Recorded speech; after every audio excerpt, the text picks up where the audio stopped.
31 अगस्त 1888, white chapel, London. इस time पर बहुत ज़्यादा ठंड पड़ रही थी और लंदन में स्पेशली वाइट चैपल में तो इतनी ज़्यादा ठंड पड़ रही थी और इतनी ज़्यादा फॉग हो रही थी कि विजिबिलिटी डिस्टेंस सिर्फ 1 मीटर की रह गई थी। और इसी ही भरी ठंड में चार्ल्स लेकमेयर, एक इंसान जो अपने ऑफिस से देर रात को वापस लौट रहा था, उसको रास्ते में एक लेडी ज़मीन पर पड़ी हुई दिखती है। और जैसे ही उसको वो लेडी दिखती है और वो उससे पहले कुछ सोचे या फिर करे, उसके सामने से एक और इंसान फॉग के अंदर से चलते हुए उसके पास आता है। एंड अब दोनों एक दूसरे को देखकर काफ़ी ज़्यादा कंफ्यूज्ड है, क्योंकि दोनों नहीं जानते कि ये लेडी कौन है और यहाँ पे ये क्यों पड़ी है। फिर वो ओपिनियन बनाते हैं कि may be she is drunk and इस वजह से वो ज़मीन पर ऐसे लेटी हुई है। उसमें से दूसरा इंसान सजेस्ट करता है कि उस लेडी को कहीं और रख देते हैं, बट चार्ल्स इस चीज़ के लिए मना कर देता है एंड वो दोनों अपने अपने घर चले जाते हैं। अब वो दोनों तो अपने घर जा चुके थे, बट एक तीसरा इंसान लैंटर्न लेके उसी जगह से क्रॉस कर रहा था। एंड जैसे ही उस लैंटर्न की लाइट उस लड़की के पास पड़ती है तो वो नोटिस करता है कि उस लड़की के नीचे से कुछ डार्क लिक्विड बह रहा है। एंड क्लोजली एनालाइज करने पर ही फिगर्स इट आउट कि वो ब्लड है।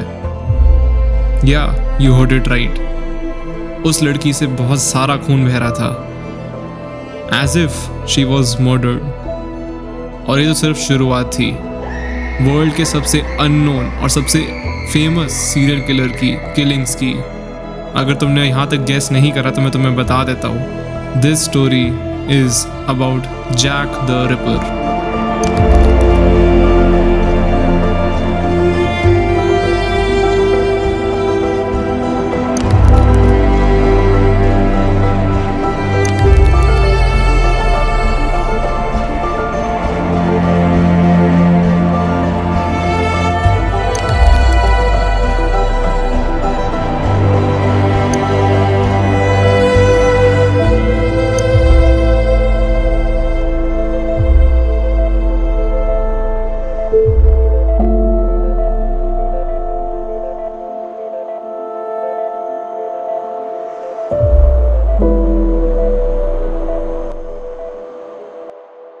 जैक द रिपर एक ऐसा सीरियल किलर था जो अपने टाइम में और इवन फॉर दैट मैटर पूरी हिस्ट्री में one of the most gruesome, one of the most anonymous serial killer रह चुका है।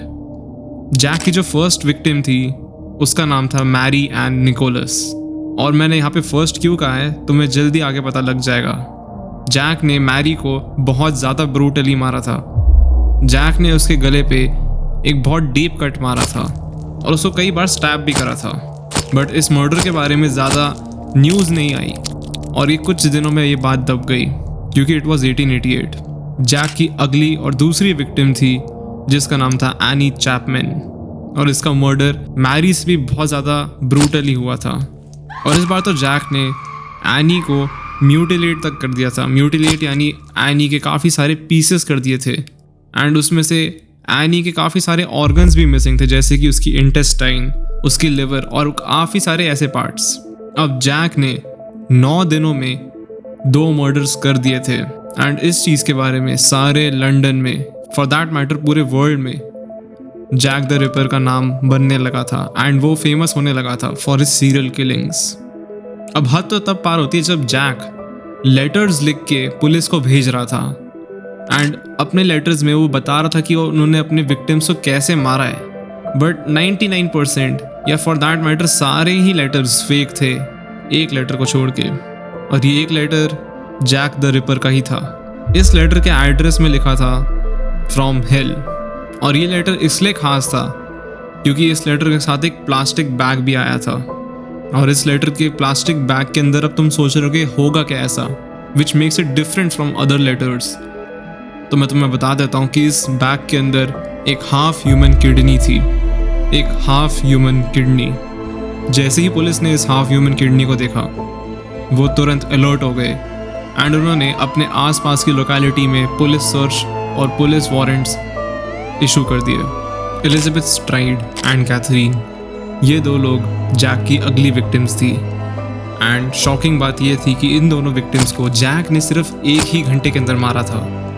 एंड इनमें से कैथरीन की बॉडी को तो बहुत ही ज़्यादा ब्रूटली मारा गया था।